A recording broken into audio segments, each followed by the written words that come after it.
ഹരിയേട്ടാ. ലച്ചുവിന് ശബ്ദം കേട്ടതും കുളിക്കാൻ വേണ്ടി ഷർട്ടിന്റെ ബട്ടൺസ് അഴിച്ചുകൊണ്ട് മിററിന്റെ മുന്നിൽ നിന്നിരുന്നവൻ ഡോറിന്റെ അടുത്തേക്ക് പോയി. വാതിൽ തുറന്നതും മുന്നിൽ ലച്ചു. അവൾക്ക് പിന്നിൽ കണ്ണും തുറച്ചുകൊണ്ട് റോഷ്നി. എന്താടി? ലച്ചുവിനെ നോക്കാതെ റോഷ്നി നോക്കിക്കൊണ്ടാണ് അവൻ ചോദിച്ചത്. കുന്തം. ഹരിയുടെ മുഖത്തേക്ക് നോക്കിക്കൊണ്ട് റോഷ്നി പറഞ്ഞു. ലച്ചു രണ്ടുപേരെയും മാറി മാറി നോക്കി. ഹരിയേട്ടൻ കുഞ്ഞി പറഞ്ഞൊന്നും വാങ്ങിക്കൊണ്ട് വന്നില്ലേ? ലച്ചു വിശ്വാസം വരാതെ അവന്റെ റൂമിന്റെ അകത്തേക്കൊക്കെ നോക്കിക്കൊണ്ട് ചോദിച്ചു. ഹരി ഒന്നും മിണ്ടാതെ തിരിഞ്ഞു നടന്നു. അവസാനത്തെ 2 ബട്ടൺസ് അഴിച്ചതും അവന് നഗ്നമായ നെഞ്ച് കണ്ടു. ലച്ചുവിന്റെ റൂമിലേക്ക് നടന്നു. ഹരിയേട്ടാ, സത്യം പറ, കുഞ്ഞിക്കൊന്നും വാങ്ങിയില്ലേ? ലച്ചു വീണ്ടും ചോദിച്ചു. ഹരി തിരിഞ്ഞിന്ന് ലച്ചുവിനെ തറപ്പിച്ചു നോക്കി. ഞാൻ കുഞ്ഞിക്കും കുട്ടിക്കും ഒന്നും വാങ്ങിയില്ല. എനിക്കും എൻ്റെ പെങ്ങൾക്കും വാങ്ങിയത് കാറിലുണ്ട്. ബേക്കറി തൊട്ടുപോലും നോക്കാത്ത നമുക്കോ? ഹരി ലച്ചുവിനെ നോക്കി പറയുമ്പോൾ ലച്ചു തിരിച്ചു ചോദിച്ചു. ഹരി റോഷ്നി ഒന്ന് നോക്കി. റോഷ്നി അവനെ അടിമുടി ഒന്ന് നോക്കിക്കൊണ്ട് മുഖം മാറ്റി. പോടാ നാണമില്ലാത്തവനെ. അവന് നഗ്നമായി നെഞ്ചിലേക്ക് നോക്കി പറഞ്ഞിട്ട് റോഷ്നി തിരിഞ്ഞു നടന്നതും മിററിന്റെ മുന്നിലുള്ള പെർഫ്യൂമിന്റെ കുപ്പി എടുത്തുകൊണ്ട് ഹരി എറിയാൻ തുടങ്ങി. ഏട്ടാ! ലച്ചു ഹരിയുടെ കയ്യിൽ പിടിച്ചു. ഹരി ചുവന്ന് കയറിയ മുഖത്തോടെ ലച്ചുവിനെ നോക്കി. ആ പെണ്ണ് വിളിച്ചിട്ട് പോയത് നീ കേട്ടില്ലേ? നാണമില്ലാത്തവനെ എന്ന്. നാണമില്ലാത്തവൻ അവളുടെ ഏട്ടൻ റയാൻഷിന്. ഹരി പല്ല് കടിച്ചുകൊണ്ട് പറഞ്ഞതും ലച്ചു ദയനീയമായി അവനെ ഒന്ന് നോക്കി. അതും പാവം അവനിട്ട്. എന്റെ റൂമിന്റെ വാതിൽക്കൽ വന്ന് നിന്നിട്ട് എന്നെ നാണമില്ലാത്തവനെന്ന്. ഞാനെല്ലാം അഴിച്ചിട്ട് നിൽക്കുവാണോ? ഷർട്ടിന്റെ ബട്ടൺസ് അയച്ചിട്ടപ്പോ അവൾക്ക് നാണമില്ലാത്തവൻ. അവളെ തന്ത ദേവേന്ദ്രൻ നാണമില്ലാത്തവൻ. അവളെ ഒരു തലതെറിച്ച അഹങ്കാരിയ ഒരു ലച്ചുവന്റെ കൈയുള്ള പിടിവിട്ടതും കൈയുള്ള പെർഫ്യൂം എടുത്ത സ്ഥലത്ത് തന്നെ തിരിച്ചു വെച്ചുകൊണ്ട് അവൻ പറഞ്ഞു തിരിഞ്ഞതും മുഴുവനാക്കാതെ അവൻ നിർത്തി. ലച്ചുവിന്റെ ദയനീയമായ മുഖം കണ്ടപ്പോൾ അവളുടെ ഭർത്താവിനെ എന്തോ പറയാൻ വന്നവൻ അത് പറയാതെ അവിടെ നിർത്തി. കുഞ്ഞൊരു തമാശ പറഞ്ഞതല്ലേ ഏട്ടാ, അതിനിങ്ങനെ എടുത്തോടെ? ഇതാണോ തമാശ? നാണമില്ലാത്തവൻ എന്ന് പറയുന്നതാണോ തമാശ? പാവല്ലേ, നമ്മുടെ വീട്ടിലേക്ക് നിൽക്കാൻ വന്നതല്ലേ എന്ന് കരുതി പറഞ്ഞതൊക്കെ വാങ്ങിച്ചു കൊണ്ടുവന്നപ്പോൾ അവളെ അമ്മൂമ്മയുടെ ഏട്ടാ പല്ല് കടിച്ചുകൊണ്ട് പറയുന്ന ഹരിയെ പറഞ്ഞ് പൂർത്തേകൻ സമ്മതിക്കാതെ ലച്ചു വിളിച്ചതും അവനും നടങ്ങി. നീ പോയി ചോറ് വിളപ്പി വെക്കേ. ഹരി അവളും തിരിഞ്ഞ് ഷർട്ട് മൊത്തത്തിൽ അഴിച്ചുകൊണ്ട് പറയുമ്പോൾ ലച്ചു അവനെ നോക്കിക്കൊണ്ട് തിരിഞ്ഞു നടന്നു. സ്റ്റെപ്പ് ഇറങ്ങി താഴേക്ക് വരുമ്പോൾ തന്നെ കേട്ടു. ഡൈനിങ് ഹാളിൽ നിന്ന് തട്ടലും മുട്ടലും. ലച്ചു നേരെ അങ്ങോട്ട് നടന്നു. ഡൈനിങ് ടേബിളിൽ നിരത്തി വെച്ചിരിക്കുന്ന ഓരോ സാധനങ്ങളും തിരിച്ചും മറിച്ചും നോക്കി ഒരു വലിയ പാത്രത്തിലേക്ക് ഇട്ട് വെക്കുകയാണ്. ഈ പാത്രമൊക്കെ എവിടുന്ന് കിട്ടിയെന്ന ചിന്തയോടെ ലച്ചു അവൻ്റെ അടുത്തേക്ക് നടന്നു ചെന്നു. ഏടത്തി, ഇത് നോക്കിയേ, ഞാൻ പറഞ്ഞതും അതിന് പുറത്ത് കുറേ വാങ്ങിയിട്ടുണ്ട്. എനിക്ക് വയ്യ, ഇതൊക്കെ കഴിച്ച് ഞാൻ മരിക്കും. ലച്ചുവിൽ മുഖം മാറ്റി ചെയ്തുകൊണ്ടിരുന്ന കാര്യം തുടർന്നുകൊണ്ട് റോഷ്നി പറയുമ്പോൾ ലച്ചു ഒന്ന് ചിരിച്ചു. കണ്ടോ, കുറെ ചുവപ്പും പച്ചയൊക്കെയുണ്ട്, അതും വലിയ പാക്കറ്റ്. 2 കൈയിലും ഓരോ കവർ പാക്കറ്റ് പിടിച്ചുകൊണ്ട് റോഷ്നി പറയുമ്പോൾ ലച്ചു ചിരിയോടെ അവളെ നോക്കി ചെയറിലേക്കിരുന്നു. സത്യം പറഞ്ഞാ ഏട്ടന്മാർ ഇതൊന്നും വാങ്ങിത്തരില്ല. വാങ്ങിത്തരും വല്ലപ്പോഴും. 5 രൂപയുടെ ഒരു പാക്കറ്റ്. അതെൻ്റെ വായിലേക്ക് ഇടുമ്പോഴേക്കും കഴിയും. പിന്നെ ബേക്കറി, അത് പിന്നെ കൊണ്ടു തരുമോന്ന് പറയാനേ പാടില്ല. ഒരു വട്ടം അപ്പൻഡിക്സിൻ്റെ ഓപ്പറേഷൻ കഴിഞ്ഞ കാരണം എന്താ ബേക്കറി കഴിച്ചിട്ടാ അപ്പൻഡിക്സ് വരുന്നത് അല്ലേ? ചുവപ്പ് നിറത്തിലുള്ള കുറുക്കുറയുടെ പാക്കറ്റ് പൊട്ടിച്ച് അതിൽ നിന്നും ഒന്ന് വായിലേക്കിട്ട് ചവച്ചുകൊണ്ട് റോഷനി പറഞ്ഞതും ചിരിയോടെ ഇരുന്ന് ലച്ചുവിനെ ചിരി നീന്നും. അവൾ ചെറിയിൽ നിന്നും എഴുന്നേറ്റു. ഇതൊന്നും അവൾക്കറിയാത്ത കാര്യമല്ലേ? അറിഞ്ഞിരുന്നെങ്കിൽ ഇത്രയൊന്നും വാങ്ങിക്കാൻ സമ്മതിക്കില്ലായിരുന്നു. മതി, ഇത് മാത്രം ഇപ്പം കഴിച്ചാൽ മതി, ബാക്കിയൊക്കെ പിന്നെ. അതും പറഞ്ഞിട്ട് ആ വലിയ പാത്രം ഒരു കയ്യിലും അതിൽ കൊള്ളാത്തതൊരു കയ്യിലും മടക്കി പിടിച്ചുകൊണ്ട് ലച്ചു അടുക്കളയിലേക്ക് നടന്നു. റോഷനി ഒന്ന് മൂളിക്കൊണ്ട് ലച്ചുവിൻ്റെ പിന്നാലെ നടന്നു. അതെല്ലാം അവിടെ കൊണ്ടുവയ്ക്കാൻ പോകുവാന്ന് നോക്കാൻ വേണ്ടിയാണ് ആ പിന്നാലെയുള്ള പോക്ക്. ലച്ചു സ്ലാബിൻ്റെ മുകളിലിരുന്ന് കുറെ കഴിക്കുന്ന റോഷനിയും കറിയൊക്കെ ചൂടാക്കിയെടുക്കുന്ന ലച്ചുവും ഒരുപോലെ ഹരിയുടെ ശബ്ദം കേട്ടപ്പോൾ ഹാളിലേക്ക് നോക്കി. ആളെ കാണില്ല. റോഷനി വേഗം ചാടിറങ്ങി ഹാളിലേക്ക് പോകാനൊരുങ്ങി. കുഞ്ഞി, ഏട്ടനോട് വഴക്കിനൊന്നും പോകരുത്. ഇല്ല ഏട്ടത്തി, ഞാനൊരു നന്ദി പറയാനല്ലേ, ഒന്നില്ലെങ്കിലും എനിക്കിതൊക്കെ വാങ്ങി തന്നില്ലേ. അതും പറഞ്ഞുകൊണ്ട് ചാടിത്തുള്ളി പോകുന്നവളെ നോക്കി ലച്ചു അവളുടെ പണിയൊക്കെ വേഗത്തിലാക്കി. റോഷ്നി ചെല്ലുമ്പോൾ ഹരി ഡൈനിങ് ഹാളിലുണ്ട്. കയ്യിലെ ഫോണിലേക്ക് നോക്കിക്കൊണ്ടിരിക്കുകയാണ്. ലച്ചിനെ വിളിക്കാൻ തുടങ്ങിയതും റോഷ്നി അവൻ്റെ മുന്നിലുള്ള ചെയറിൽ വന്നിരുന്നു. ഹരി കലിപ്പിച്ചുകൊണ്ടൊരു നോട്ടം നോക്കി. റോഷ്നി വിളക്കിന് നിന്ന് ചിരിച്ചു കൊടുത്തു. താങ്ക്സ്. കയ്യിലെ പച്ചക്കുറുക്കുറുവിൻ്റെ പാക്കറ്റിലേക്ക് നോക്കിക്കൊണ്ട് റോഷ്നി പറഞ്ഞു. നേരത്തെ കഴിച്ച ചുവപ്പ് കഴിഞ്ഞ് ഇത് 2ാമത്തെ പാക്കറ്റാണ്. ഇത് ഞാൻ എൻ്റെ പെങ്ങൾക്ക് വാങ്ങിയതാ. നിന്നോടാരാ ഇത് കഴിക്കാൻ പറഞ്ഞത്? ഹരി റോഷ്നി നോക്കി കാലിപ്പിൽ ചോദിക്കുമ്പോൾ അവൾ അവനെ പുച്ഛിച്ചു. അത് കണ്ടതും ചിറങ്ങിനിങ്ങ് വിറഞ്ഞു കയറിയില്ലേ. പിന്നെ ജീവിതത്തിൽ കുറെ കഴിക്കാത്ത ആൾക്കാരല്ലേ ഇതൊക്കെ? ഒന്ന് പോടും. ദേ പെണ്ണേ, ഈ എടാ പോടാ വിളിയൊക്കെ നിന്റെ വീട്ടിൽ, ഇത് എൻ്റെ വീടാ. ഇവിടെ എന്നെ കയറി ഇടാ വിളിച്ചാലുണ്ടല്ലോ തൂക്കിയെടുത്ത് വെളിയിലിടും ഞാൻ. കളിക്കാൻ നിൽക്കലേ. നിന്റെ ഏട്ടന്മാരെക്കാൾ മഹാ കച്ചറയാണ് ഞാൻ. ചെറിയിൽ നിന്ന് എഴുന്നേറ്റ് ഫോൺ ടാബിൽ അടിച്ചുകൊണ്ടാണ് ഹരി പറഞ്ഞത്. എവിടെ അവിടെ ഒരു കുലുക്കമില്ല. ഇതിലും ശബ്ദത്തിൽ അലറാൻ കഴിയുന്നവളോടാണ് അവൻ്റെ ഡയലോഗടി. ഓ അതിപ്പോ താനിങ്ങനെ പറയണമെന്നൊന്നുമില്ല, പറയാതെ തന്നെ അറിയാം. പറയിലും ഒരു 5-6 കുറുക്കറി ഒന്നിച്ച് വായിലേക്ക് കുത്തിക്കയറി ചുമച്ചു. അത് കണ്ടതും എന്തോ പറയാൻ വന്നവൻ അത് പറയാതെ ഒരു അറപ്പോടെ ചുണ്ടു കൊട്ടിക്കൊണ്ട് അടുക്കളയിലേക്ക് നടന്നു. പിശാച് എവിടെയും സൗര്യം തരില്ല. അടുക്കളയിലേക്ക് നടക്കുമ്പോൾ അവൻ ആരോടൊന്നില്ലാതെ സ്വയം പറഞ്ഞു. അപ്പോഴും റോഷ്നി ഒരു ചെറുചീരുടെ ചേറിലിരുന്നുകൊണ്ട് കുറുക്കുറെ കഴിച്ചുകൊണ്ടിരുന്നു. സ്നേഹമുള്ളവനാണ്. ഒരു ചെറുചീരുടെ പറയുന്നതിൻ്റെ ഒപ്പം അവൾ വായിലുള്ളത് ചുമച്ചുകൊണ്ടിരുന്നു. ലച്ചുവിൻ്റെ പിന്നിലെ കറിയും ചോറും ടേബിൾ കൊണ്ടുവന്ന് വെക്കുമ്പോൾ ഹരിയും കൂടി. അപ്പോഴും റോഷ്നി ഇരുന്നിടത്തുനിന്ന് അനങ്ങാതെ കുറെ കഴിക്കുകയാണ്. സഹായിക്കാനൊന്നും അറിയില്ലല്ലേ? ചെയറിലേക്ക് ഇരുന്ന ശേഷം പ്ലേറ്റ് മുന്നിലേക്ക് വെച്ചുകൊണ്ട് ഹരി റോഷ്നിയെ നോക്കി ചോദിച്ചു. മറുപടി വാഗൊണ്ടും പറയതേ തല കൊണ്ടില്ലെന്ന് തലയാട്ടി കാണിച്ചു. ഹരി തലയിൽ ആട്ടിക്കൊണ്ട് മുന്നിലെ അവൻ്റെ പ്ലേറ്റിലേക്ക് ഓരോന്നും വിളമ്പിക്കൊണ്ടിരുന്നു. കുഞ്ഞി അതെടുത്ത് വെച്ച് ചോറ് കഴിക്ക്. കയ്യിലുള്ള പ്ലേറ്റ് ലച്ചു റോഷ്നിയുടെ മുന്നിലേക്ക് നീക്കി വെച്ച് കൊടുക്കുമ്പോൾ പറഞ്ഞു. റോഷ്നി അവളുടെ മുന്നിലെ പ്ലേറ്റിലേക്കും ലച്ചുവിനെ നോക്കി. വയർ നിറഞ്ഞു വേണ്ടതി, ഇനി പോകില്ല. കാലിയായി കുറുക്കുവിൻ്റെ പാക്കറ്റ് ടേബിളിൽ ചുരുട്ടി വെച്ചുകൊണ്ട് ചുണ്ട് ചുളുക്കിക്കൊണ്ട് റോഷ്നി പറഞ്ഞു. ഹരി പ്ലേറ്റിൽ നിന്ന് മുഖമുയർത്തി റോഷ്നിയെ നോക്കി. ലച്ചു റോഷ്നി ടേബിളിരിക്കുന്ന പാക്കറ്റിലേക്ക് മുഖം ചുളിച്ചുകൊണ്ട് നോക്കി. അതിന് വയറ് നിറയാൻ നീ എന്താ കഴിച്ചത്? ലച്ചു ഇത്തിരി കടുപ്പിച്ച് ചോദിച്ചു. അല്ലാതെ മുന്നിലിരിക്കുന്ന നാത്തിനോട് സംസാരിച്ചിട്ട് കാര്യമില്ലെന്ന് അവൾക്ക് മനസ്സിലായി. 2 പാക്കറ്റ് കുറുകുറെ കഴിച്ചല്ലേ? അത് കഴിച്ചാലും എൻ്റെ കുഞ്ഞു വയറ് നിറയും. ഇനി ഇതിന് പുറത്ത് വലതും കഴിച്ചാൽ ഞാൻ ഛർദ്ദിക്ക് വേട്ടത്തി. മുന്നിലുള്ള പ്ലേറ്റിൽ ലച്ചിന് നേരെ നീട്ടി വെച്ച് കൊടുത്തിട്ട് റോഷ്നി പറഞ്ഞു. ഹരി 2 പേരെയും നോക്കിക്കൊണ്ട് അവൻ്റെ കഴിച്ചു തുടങ്ങി. മുന്നിൽ നടക്കുന്ന കാര്യമൊന്നും അവനെ ബാധിക്കുന്നതല്ല. നല്ല കുട്ടിയല്ലേ, പേരിന് എന്തെങ്കിലും കഴിക്കും. അന്തിപ്പള്ളിന് കിടക്കാൻ പാടില്ല. കിടന്നാൽ ഒരു പ്രാവിൻ്റെ ഇറച്ചി കുറയും അത്രേ. അതുകൊണ്ട് ലേശം കഴിക്ക്. ലച്ചു വീണ്ടും നിർബന്ധിച്ചു. ഹേയ് എവിടെ? മുന്നിലുള്ളവൾ ഒന്നും കഴിക്കുന്നില്ലെന്ന് മനസ്സിൽ ഉറപ്പിച്ചു കഴിഞ്ഞിട്ടാണ് പിന്നെ ആരൊക്കെ എന്തൊക്കെ പറഞ്ഞാലും അതിൽ നീക്കുപോക്കൊണ്ടാവാൻ പോകുന്നില്ല. ചുണ്ടു പിളർത്തി പുരുകം ചുരുക്കി ദയനീയമായി ഇരിക്കുന്നുണ്ട്. നല്ല കുട്ടിയിലെ കഴിക്ക്. ലച്ചു വീണ്ടും പറഞ്ഞു. ഹേയ് ഒരു കുലുക്കമില്ല. ആ ഇരിപ്പ് അങ്ങനെ തന്നെ ഇരിക്കുകയാണ്. നിനക്കെന്താ? അവൾക്ക് വേണമെങ്കിൽ അവൾ കഴിച്ചോളും. ചെറിയ കുട്ടിയൊന്നും അല്ലല്ലോ നിർബന്ധിച്ച് ഉരുട്ടി കൊടുക്കാൻ. അല്ലെങ്കിലും അവളെ ഏട്ടനെ വിളിച്ചു പറ. ഒരു വക തിന്നുന്നുമില്ല, പറഞ്ഞതും കേൾക്കുന്നില്ലെന്ന് കുരിപ്പ്. അവസാനത്തെ വാക്ക് ചുണ്ടുകൾ കിടകിട്ട് പിറുപിറുക്കുകയാണ് ചെയ്തത്. റോഷ്നി ഹരിയെ തുറച്ചു നോക്കി. എന്താടി നോക്കി പഠിപ്പിക്കുന്നത്? ഇവിടെയുള്ളത് എന്താണോ അത് ഉണ്ടിട്ട് പോയി കിടന്നുറങ്ങിക്കോളാം. നിന്റെ താളത്തിനത് തുള്ളാൻ ഇത് നിന്റെ വീടല്ല, എൻ്റെ വീട്. ഓ പിന്നെ വല്ല കൂസലുണ്ടോന്ന് നോക്ക്. ഒന്നിന് ഇത്രയും പോകുന്നൊരു പയ്യൻ മുന്നിലിരുന്ന് അലറിക്കൊണ്ട് ചീത്ത പറയുമ്പോൾ ചുണ്ടുകൂട്ടിയിരിക്കണം. ലച്ചി റോഷ്നിയെ തന്നെ നോക്കിക്കൊണ്ടിരിക്കുകയാണ്. എന്ത് പിന്നെ, നിന്റെ ഏട്ടൻ വരുന്നത് വരെ അവൻ്റെ ഭാര്യയ്ക്കൊരു കൂട്ടാവാൻ വേണ്ടിയിട്ടാ നിന്നെ ഇവിടെ നിർത്തിയത്. ഇതിപ്പോ നീ കാണാം അവൻ്റെ ഭാര്യയ്ക്ക് ഒരു സൗകര്യമില്ലെന്ന് അറിയുമ്പോൾ അവൻ തന്നെ നിന്നോട് പോയിക്കോളാൻ പറയും. കാണണോ? എനിക്കൊന്നും കാണണ്ട.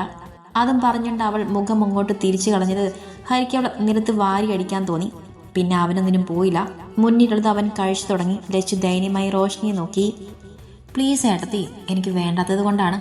എനിക്ക് വിശന്നാ ഞാൻ കഴിച്ചോളാം. ലച്ചുവിനെ നോട്ടം കണ്ടതും അവൾ അതിലും ദയനീയമായി പറഞ്ഞു. ലച്ചു പിന്നെയൊന്നും മിണ്ടിയില്ല. അമ്മ വിളിക്കുമ്പോഴും കിച്ചോടം വിളിക്കുമ്പോഴും റോഷ്നിയുടെ കഴിപ്പിനെക്കുറിച്ച് പറയണമെന്ന് അവൾ ഉറപ്പിച്ചു. രണ്ടാളും ഒരു റൂമിലല്ലേ കിടക്കുന്നത്.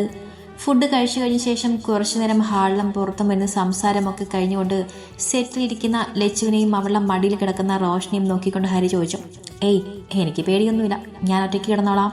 ചാടിക്കേറി മറുപടി പറഞ്ഞത് റോഷ്നിയാണ്. ഹരി അവളെ നോക്കിയ ശേഷം ലച്ചുവിനെ നോക്കി. അവൾ കണ്ണുകൾ കൊണ്ട് സാരമില്ലെന്ന് പറഞ്ഞതും അവൻ മുകളിലേക്ക് നടന്നു. ഏട്ടത്തി ഒറ്റയ്ക്ക് കിടന്നോട്ടോ. ഏട്ടൻ രാത്രി നമ്മൾ കിടന്നുറങ്ങിയിട്ടുണ്ടാവും വിളിക്കുക. എനിക്ക് വയ്യ അതൊക്കെ കേട്ട് മിണ്ടാതെ കിടക്കാൻ. ഞാൻ ഒളിഞ്ഞു കിടന്ന് കേൾക്കും, അതുകൊണ്ടാ. കുലുങ്ങി ചിരിച്ചുകൊണ്ട് റോഷ്നി പറയുമ്പോൾ ആ ചിരി ലച്ചുവിലേക്കും പടർന്നു. സ്റ്റെപ്പ് കയറി മുകളിലേക്ക് പോകുന്നവൻ അത് കേട്ടതുപോലെ ചുണ്ടിൽ ഒരു ചെറുചീരയുടെ മുകളിലേക്ക് നടന്നു. 2-3 ദിവസങ്ങൾ വലിയ മാറ്റമില്ലാതെ മുന്നോട്ട് പോയി. 5-ാമത്തെ ദിവസത്തെ ചടങ്ങ് കഴിഞ്ഞതോടെ എല്ലാവരും അവരവരുടെ വീട്ടിൽ തന്നെയായിരുന്നു. വല്ലപ്പോഴും ഒരു വട്ടം വല്യമ്മയോ വല്യച്ഛനോ വന്നാൽ വന്നു, അത്രമാത്രം. പക്ഷേ ലച്ചുവിനെ അതൊന്നും ബാധിക്കാതെയായി. അവൾ റോഷ്നിക്കൊപ്പമാണ്. അവളുടെ പിന്നാലെ നടക്കുമ്പോൾ രാവിലെ ആവുന്നതോ രാത്രി ആവുന്നതോ അവൾ അറിയുന്നില്ല. സമയം തികയാത്ത പോലെ. ലച്ചു മരണം നടന്ന ശേഷം ഒരാഴ്ചയ്ക്ക് ശേഷം ഹരി ഇന്ന് ഓഫീസിലേക്ക് പോവുകയാണ്. രാവിലെ കുളിച്ച് മാറ്റി വരുമ്പോൾ അവൻ അടുക്കളയിലേക്ക് നടക്കുമ്പോൾ വിളിച്ചു, ഒരു 5 മിനിറ്റ് ഈ കറി തിളച്ച ഓക്കെ ആയി. ലച്ചു പറഞ്ഞതും ഹരി ഒരു ചിരിയുടെ അവളുടെ അടുത്തേക്ക് നിന്നു. ചട്ടിയിൽ കിടക്കുന്ന ചെറിയ ഉള്ളി അവൻ തന്നെ ഇളക്കി. അപ്പോഴേക്കും ലച്ചു എല്ലാം റെഡിയാക്കി വെച്ചു. ഉള്ളി മൂത്തു വന്നതും തിളച്ച കറി അവൻ താളിച്ചതിലേക്ക് താഴ്ത്തി. നിന്റെ കുഞ്ഞ് എഴുന്നേറ്റില്ലേ? അവന് വേണ്ടത് അവൻ തന്നെ പാത്രത്തിലേക്ക് ഇടുമ്പോൾ ചോദിച്ചു. അതിന് ലച്ചു ഒന്ന് ചിരിച്ചു. വേറെയൊന്നുമില്ല, റോഷനി എഴുന്നേറ്റ് വരാൻ ഇത്തിരി വൈകും, അതാണ് ആ ചിരിക്ക് പിന്നിലെ കാരണം. എന്നാ ശരി, ഞാൻ പോയിട്ട് വരാം. ആ പെണ്ണിന് കാത്തു നിൽക്കാതെ നിനക്ക് വിശന്നാൽ കഴിച്ചോട്ടോ. കഴിച്ചു കഴിഞ്ഞ ശേഷം ഓഫീസിലേക്ക് ഇറങ്ങുമ്പോൾ ലച്ചുവിനെ ചേർത്ത് പിടിച്ചുകൊണ്ട് അവൻ പറഞ്ഞു. ലച്ചു തലയാട്ടി കാണിച്ചു. അത് ആ ആട്ടിൽ മാത്രമേ ഉള്ളൂവെന്ന് അവനറിയാം. റോഷനി എഴുന്നേറ്റിൽ മാത്രമേ അവളും വലതും കഴിക്കൂ. എടോ, ഹരി ലച്ചുവിൻ്റെ നെറ്റിൽ അമർത്തി ഒരു ഉമ്മ കൊടുത്ത ശേഷം പുറത്തേക്ക് ഇറങ്ങുമ്പോൾ തന്നെ പിന്നിൽ നിന്നും വിളി വന്നു. ആ വിളി കേൾക്കുമ്പോൾ തന്നെ അവൻ ഇരിക്കണമെന്നില്ല, അത്രയ്ക്ക് ദേഷ്യമാണ്. എന്താടി? തിരിച്ചും അതുപോലെ ഒരു ചോദ്യം. റോഷനി നിളിച്ചു കാണിച്ചു. പിങ്ക് നിറത്തിലുള്ള ഒരു സ്ലീവ്ലെസ് മുട്ടുവരെയുള്ള നൈറ്റിയാണ് അവളുടെ വേഷം. അതിന് മുകളിൽ ഒരു സ്ട്രക്ക് മൊത്തമായിട്ടിട്ടുണ്ട്. അതുകൊണ്ട് കാണുമ്പോൾ വലിയ കുഴപ്പമില്ല. ഇന്ന് വരുമ്പോൾ ഐസ്ക്രീം കൊണ്ടുവരുമോ? റോഷനി പറഞ്ഞതും ഹരി അവളെ മൊത്തത്തിലൊന്ന് നോക്കി. അവൻ വേറെ ഒരു അർത്ഥത്തിൽ കാണുന്നതല്ലെന്ന് അറിയാമെങ്കിലും റോഷനി വെറുതെ അവളെ സ്ട്രക്ക് കൊണ്ട് അവളെ ഒന്ന് മറിച്ചു. നിന്റെ അമ്മ പറഞ്ഞത് എന്താണെന്ന് അറിയോ? നീ പറയുന്ന ഒരു സാധനം വാങ്ങിച്ച് കൊടുക്കരുതെന്ന്. പിന്നെ നീ പിന്നെയും മോരെന്ന് പറഞ്ഞ് ഒട്ടിക്കൊണ്ടുവരുമെന്ന്. എന്താ ഉദാഹരണം പറഞ്ഞെന്ന് അറിയോ? ചക്കയിൽ തൊട്ടാൽ വളഞ്ഞാവുന്നത് പോലെയാണ് നീയെന്ന്. ഹരി ചിരിയോടാൻ പറയുമ്പോൾ റോഷനി ലച്ചുവിനെ തറപ്പിച്ചു നോക്കി. അമ്മ പറഞ്ഞത് അതുപോലെ ഏട്ടനോട് പറഞ്ഞു കൊടുത്തതിനാണ് ആ നോട്ടം. ലച്ചു മുഖം താഴ്ത്തി ചിരിച്ചതും റോഷനി അവരിൽ നിന്ന് മുഖം തിരിഞ്ഞു നടന്നു. വാങ്ങിക്കൊണ്ട് വാ ഏട്ടാ, ഇവിടുന്ന് പോവോളം അത്രയില്ലുള്ളൂ. ലച്ചു പറയുമ്പോൾ ഹരി ചിരിയോടെ തല കുലുക്കി കാറിലേക്ക് കയറി. അവൻ പോയതും ലച്ചു അകത്തേക്ക് നടന്നു. ലച്ചു അകത്തേക്ക് പോകുന്നത് ഹരി മറിൽ കൂടി നോക്കി. റോഷനി ഒറ്റ ഒരാളുള്ളത് കൊണ്ടാണ് അവൻ ഓഫീസിലേക്ക് പോകുന്നത് പോലും. അതിൻ്റെ ഒരു നന്ദി ഉള്ളിൻ്റെ ഉള്ളിൽ അവളോടുണ്ട്. അതുപോലെ ലച്ചു മാറി തുടങ്ങിയിട്ടുണ്ട്. അത് വെറും 2 ദിവസങ്ങൾ കൊണ്ട്. ഏട്ടത്തി, ഏട്ടൻ വിളിക്കുന്നുണ്ട്. സെറ്റിൽ കിടന്നുകൊണ്ട് തന്നെ മുന്നിലെ ഗ്ലാസ് ടേബിളിൽ കിടന്ന് റിങ് ചെയ്യുന്ന ഫോണിലേക്ക് നോക്കിക്കൊണ്ട് റോഷനി ഉറക്കെ വിളിച്ചു പറഞ്ഞു.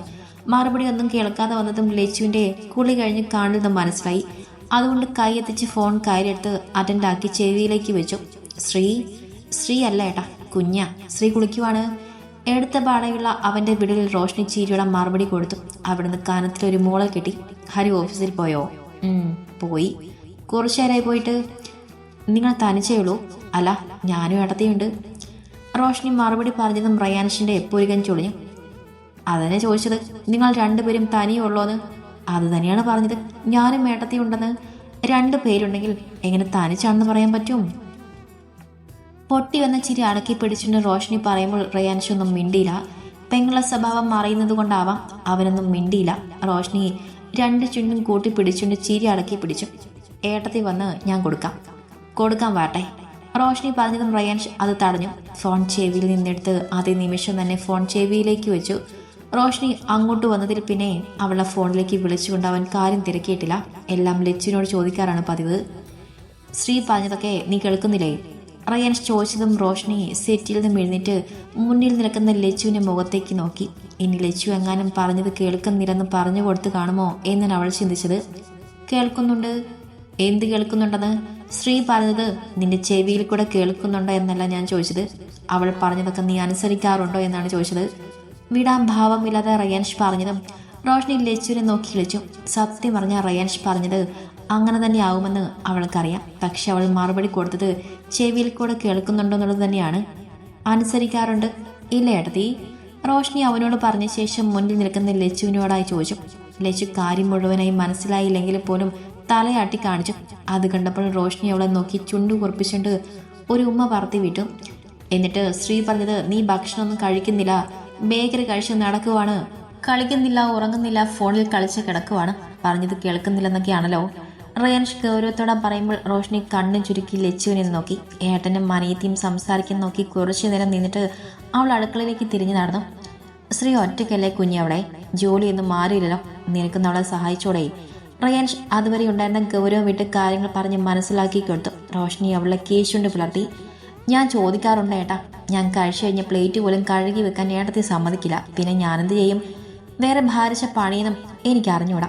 അടിക്കാനും തുടയ്ക്കാനും പുറം ജോലിയൊക്കെ നാളെ മുതൽ ഒരു സ്ത്രീ വരുമെന്ന് ഏടത്തിൻ്റെ വല്യച്ഛൻ പറഞ്ഞിരുന്നു.